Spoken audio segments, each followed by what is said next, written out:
Hi, welcome to Chad's Silversmithing. Before we get started, if you wouldn't mind hitting the like button before you leave today, that really helps my channel a lot. I also love to have comments and suggestions for videos and things in the comment section, so feel free to leave a comment. A while back I did 3 simple chains that you can make yourself. I had a pretty good response to that video, so I thought maybe it would be about time to do a part 2 for that and do 3 more little simple chains. So that's what we're going to do today. There are occasions when you want to create just a little short bit of chain and you don't want to have to use a store-bought piece. So it's not too hard to make chains, and I'm going to show you 3 different ways. So before we get started though, I wanted to thank my YouTube subscribers. I really appreciate all of the support and the kind words that you guys leave me. We just passed 7,100 subscribers, which is amazing, and I just can't believe it. So thank you guys for that.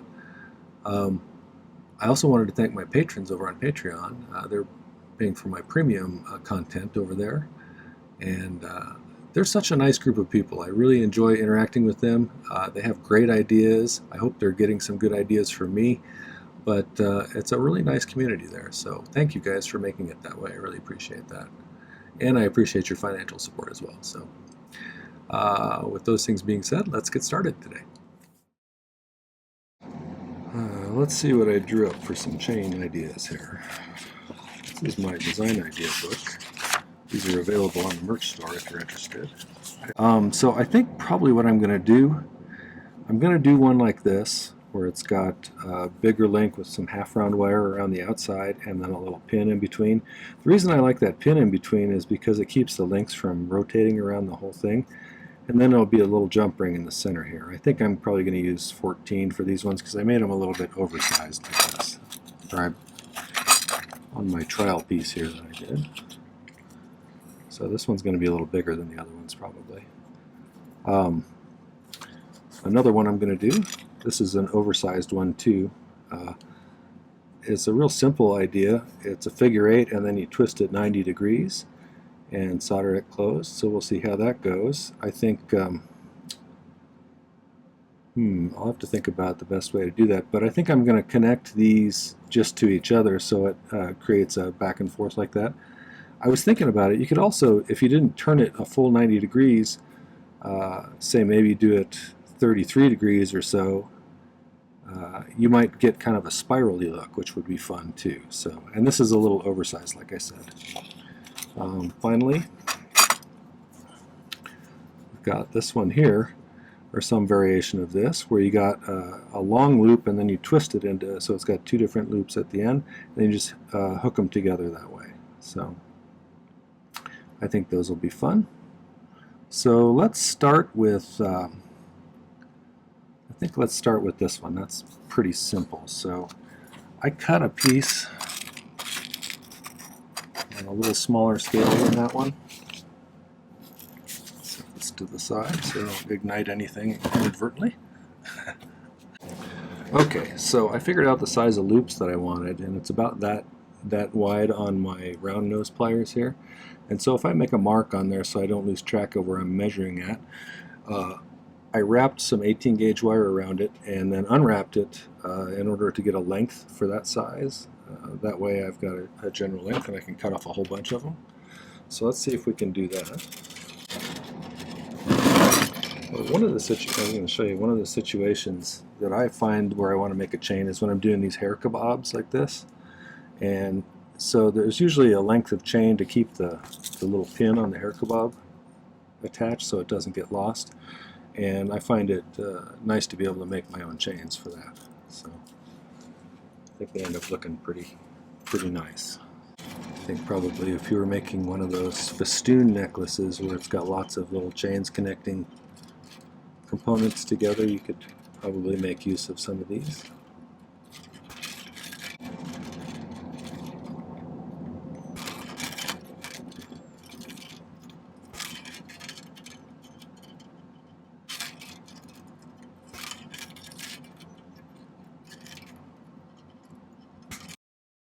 Okay, so I probably should file the end of these flat, shouldn't it?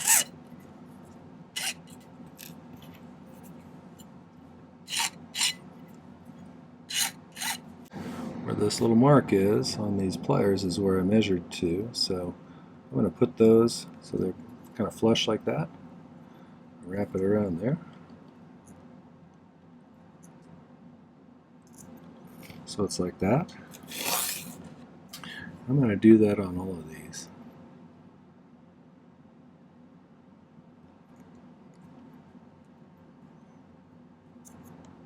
Make sure these are all lined up in the same plane anyway. That one's definitely not.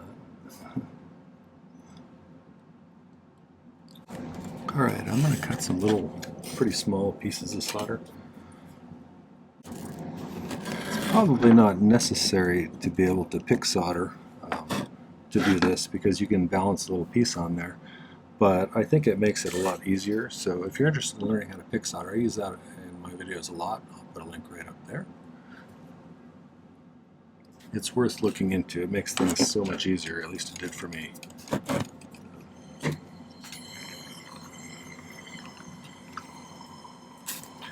If you haven't seen my videos before, I use hard silver sheet solder and spray-on flux called My-T-Flux. Trying to anticipate questions. My torch is a Silversmith model, which is an acetylene air torch, which I find to be a really good model.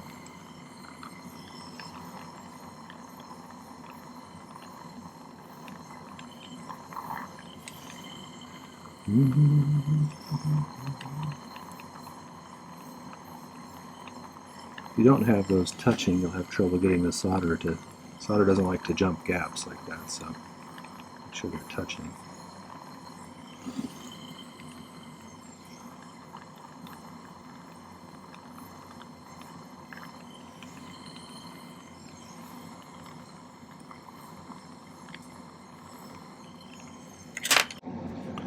So let's try it. We can think.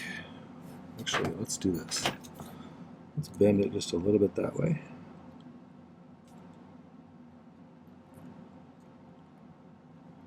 And then let's do the same thing we did. Go this direction instead.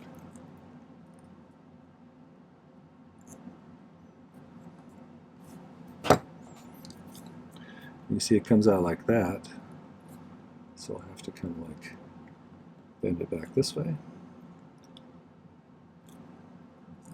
Then we got our shape of our length. These are interesting. They kind of, if I shape it right, it'll roll. Okay, so I'm going to use something to block some of the heat. I'm going to try and do it so you can see it. I'm going to open up one of these on the open end, and then hook it over one of the ones that's closed on the other one, and then put it back in place. Okay.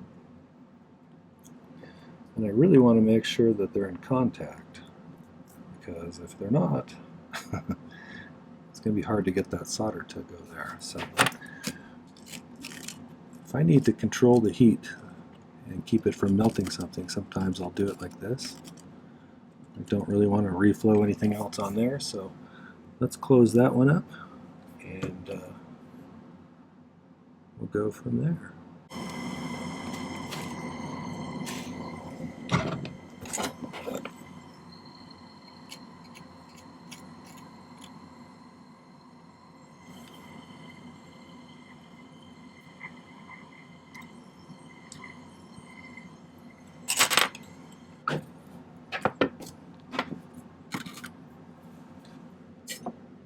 And just go to the next one.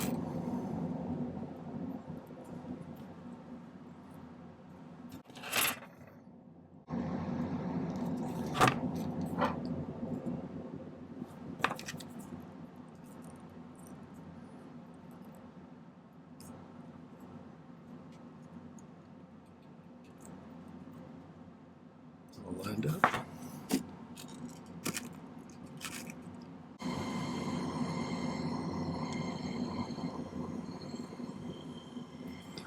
Not sure if I got that one or not.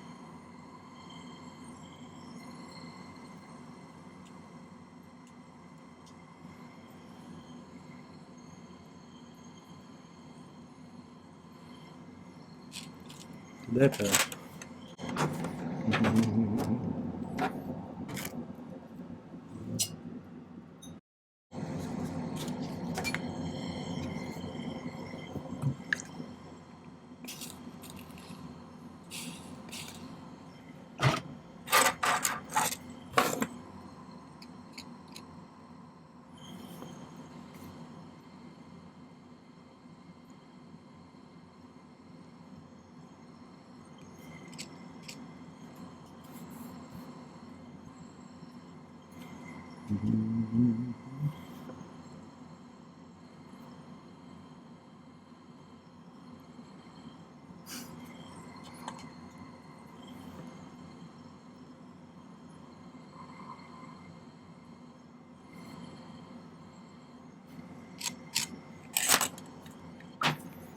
Okay, we'll start the next one now. For the next one, I think we're going to do the one with a twist in the middle. So I went ahead and I cut some pieces of 18 gauge wire, all the same length, and I soldered them closed. I think what I'm going to do, I have these little brass rods that I got that are handy for other things. And they make pliers that do this too, but let's start by kind of shaping these so that I want the solder joint kind of at the end of the loop that I'm going to create, because that's where I'm going to recut it and solder it again. And so it'd be nice if I could cut it on the solder joint and just have the solder already there, so I could just resolder it by heating it up again. So let's put these here.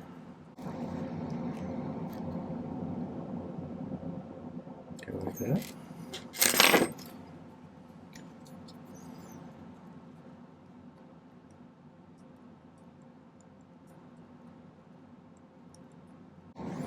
Two round nose pliers like this.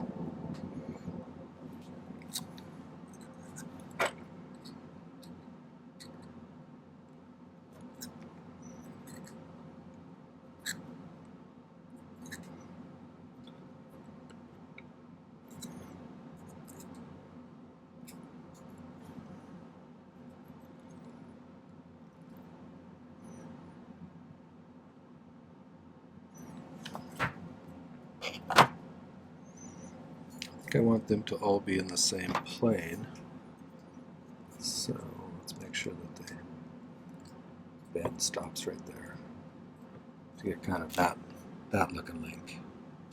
So I'm going to do a few more of those. Yeah, I went opposite directions on this one. I didn't even think about that. You could make a unique design that way.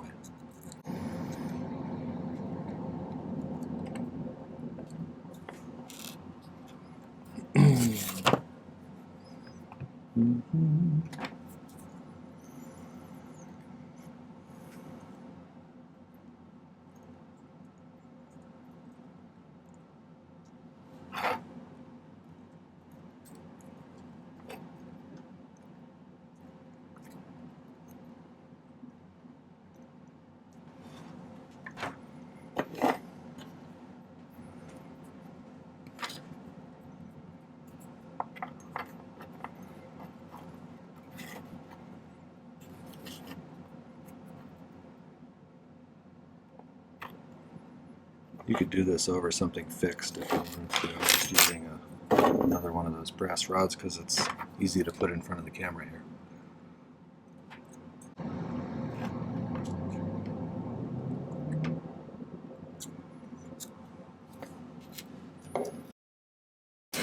Okay, now that I have all these. Alright, well I got these ones that go in that direction, and these ones that go in the opposite direction. So let's hook them together that way. Now I'm going to cut them.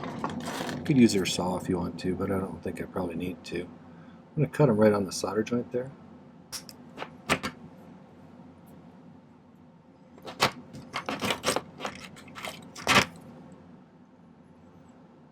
Spread it open a little bit. I'm going to connect it to the side that doesn't have a solder joint on this one.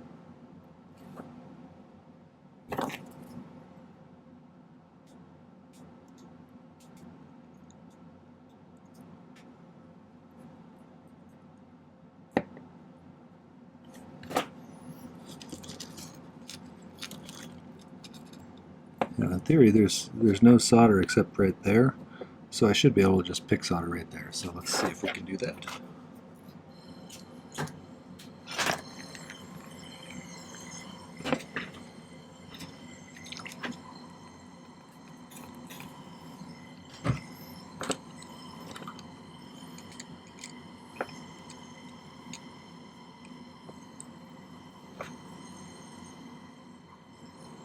I probably don't need any, but I just have some as a backup in case. But it did resolder together, so I didn't need it. We're just going to repeat this process.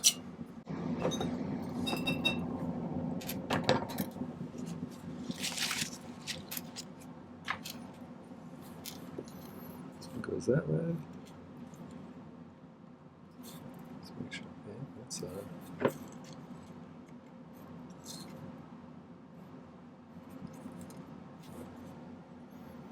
okay, this one will do the same thing. Got it right on the solder joint there.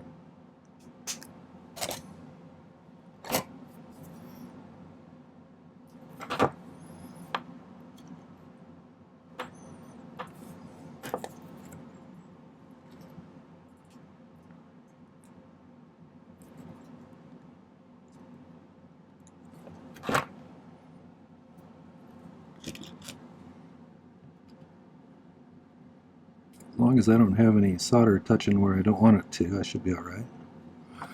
Although if you really feel like you need to, we could do what we did like that before to keep it from flowing inadvertently. So let's do that just to be safe. Then we get hung up on one that I screw up and have to take extra time to get to the last one.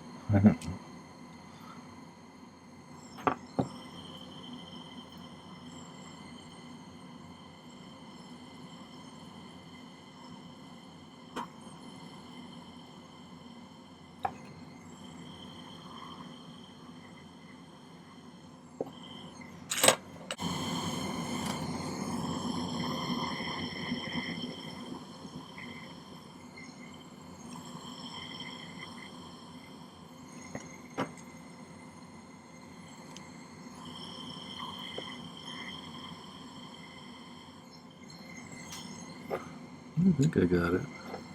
I'm not 100% sure on that one.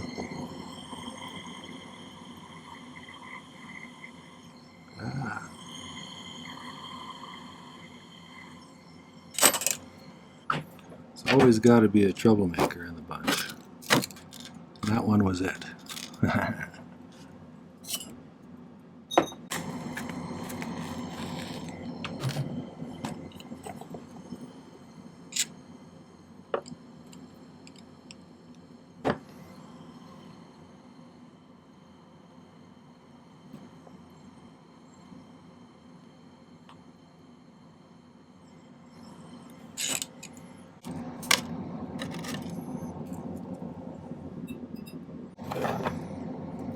So there's that kind of a link chain.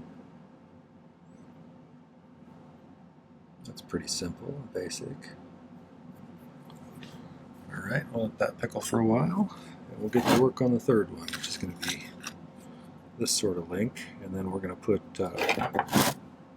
some 14 gauge round wires to connect them together. So first we got to make that. And so what I did was I took some 12 gauge half round and I wrapped it around a couple of these brass rods that are taped together. And I think if we want to get, we can use the saw if we want and just saw right through there, which would work. So maybe we should try that and see how that goes.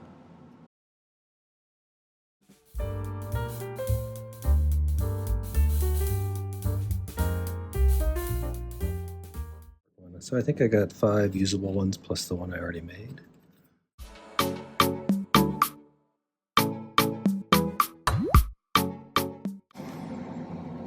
Okay. I'm going to file these ends a little bit since I didn't saw them very evenly.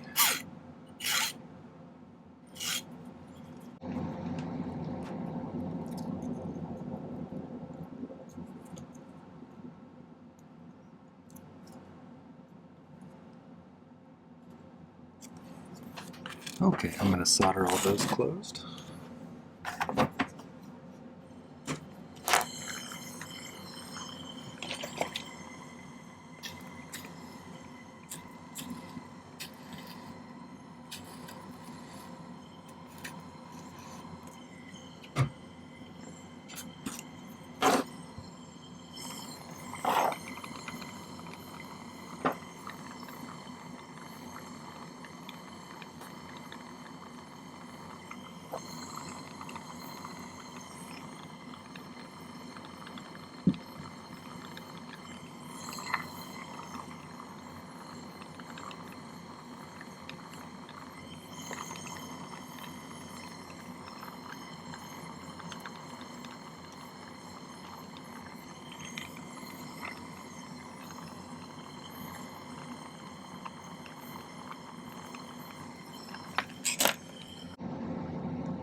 Those are relatively good. So I'm going to use some 14 gauge round, create that little bar in the center.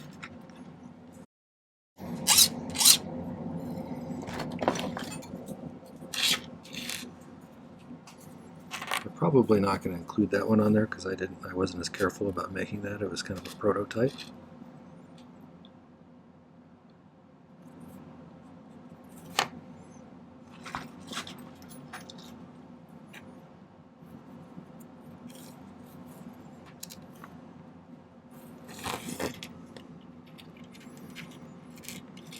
Let's see what I'm doing here.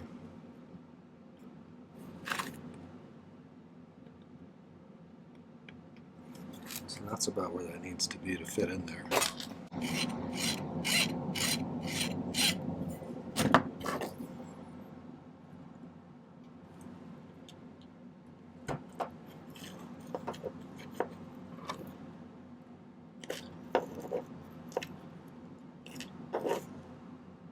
Okay, just keep working our way down here.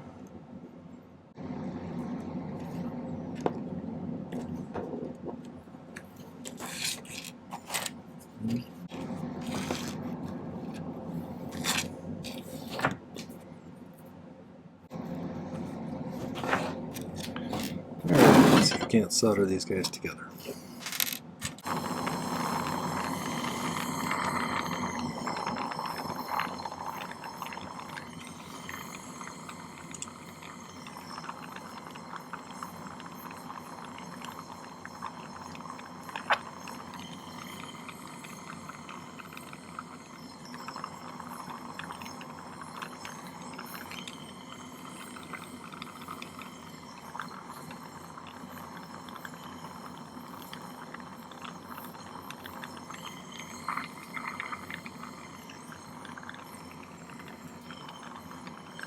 I think that one's soldered because of the solder joint on the other side.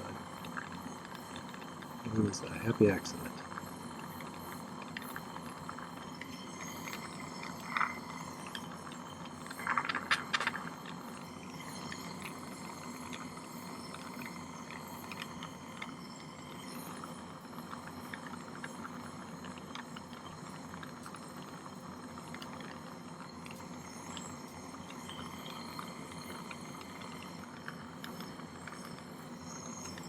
I think several of those that happened, so that's okay by me. And I'm going to get some 14 gauge round and we're going to make some jump rings out of that. Should we use my bail making, adjustable bail making pliers? I think probably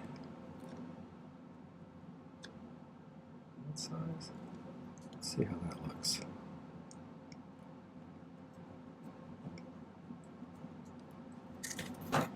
What do you think about that? I think that'll look alright. So let's make a bunch of those.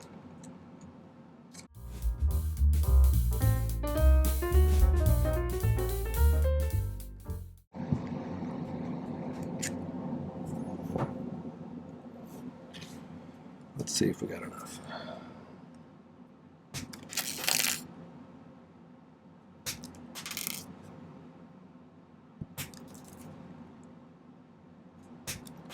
So all of these I'm doing a little bit on the large side. These could be scaled down or up, I suppose, if you wanted a different size.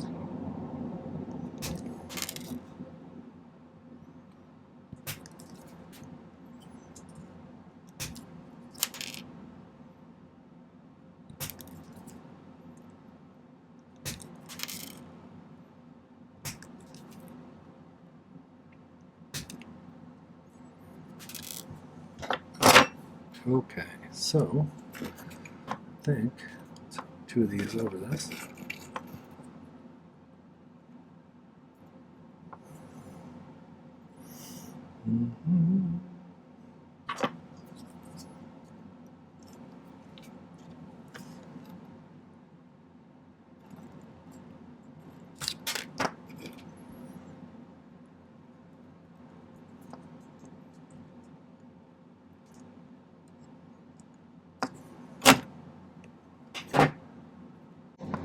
I can keep the heat isolated up at the top here a little bit.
Okay, I'm going to pickle that, and I'll clean those 3 up, and I'll show you the results once they're all polished up. If you're interested in seeing the first video, I'll put a link up here for the first one that was quite a while ago. So I'll take some pictures and put them at the end.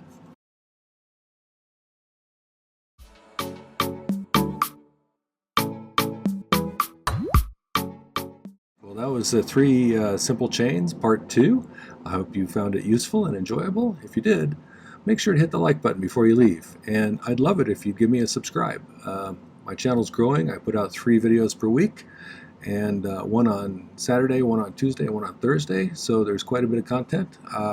If we haven't passed 250 videos yet, we're getting close. So, you know, check it out, peruse some things that I have, and maybe subscribe to my channel. And don't forget to hit the video description down below. There's relevant links like my Patreon site, the Buy Me a Coffee link if you want to help me with supplies. There's my website if you want to see some jewelry for sale, or my merch store if you want to find yourself one of these nice design idea books like I showed you at the beginning. So, oh, there's also quite a bit of new merch too. We put some interesting things, the Pickle Time wine tumbler, and I think there's a coffee cup too, like that. So either way, thanks for watching. Thanks for coming by. Happy silversmithing. Take care.